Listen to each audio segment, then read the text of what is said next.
Welcome to The Explainer. We're all told to follow a certain set of rules with our money, but what if money doesn't actually follow rules? What if it follows unbreakable laws?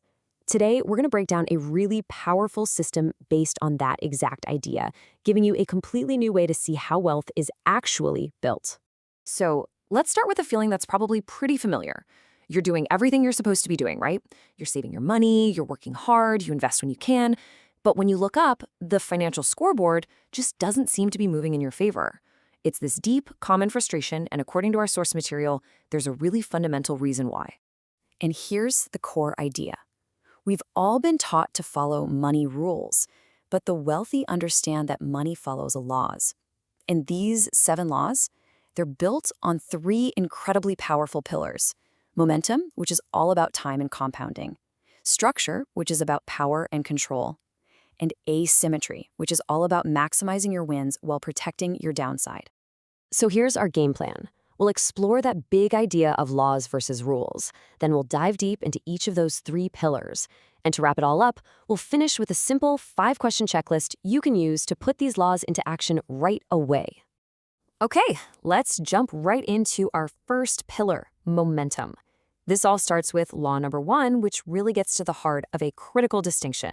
The difference between making some quick cash and building real, lasting wealth. The source material uses this brilliant story to illustrate the point. Imagine 2 real estate investors. You've got the flipper, who's all about speed. They flip 100 homes in 5 years, and yeah, they end up with some decent cash. But then you have the holder. They're all about time.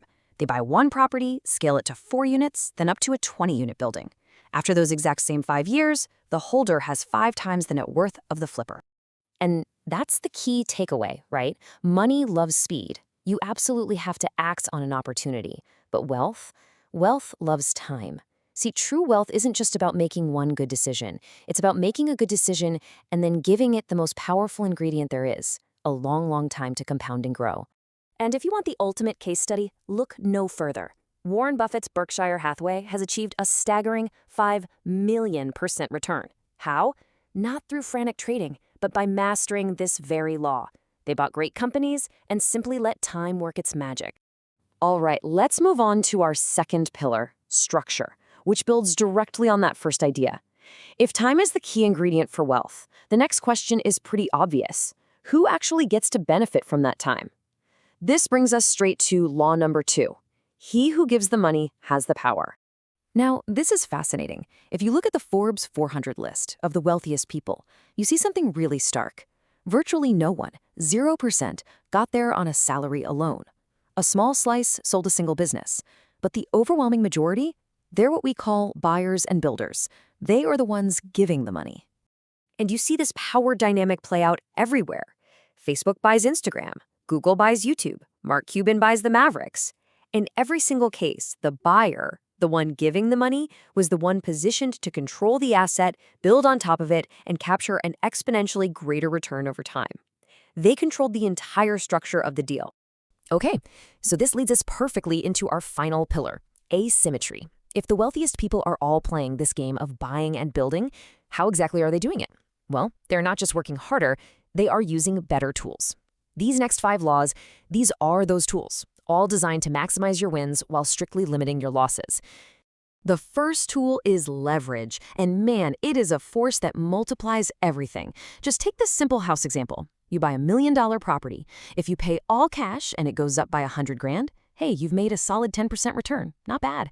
But if you use leverage, putting down just $200K, that same $100K profit becomes a 50% return on your invested capital. Same house, same profit, but a 5 times bigger return.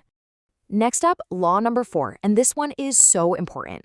You have to understand the difference between cash flow and equity. Think of it this way.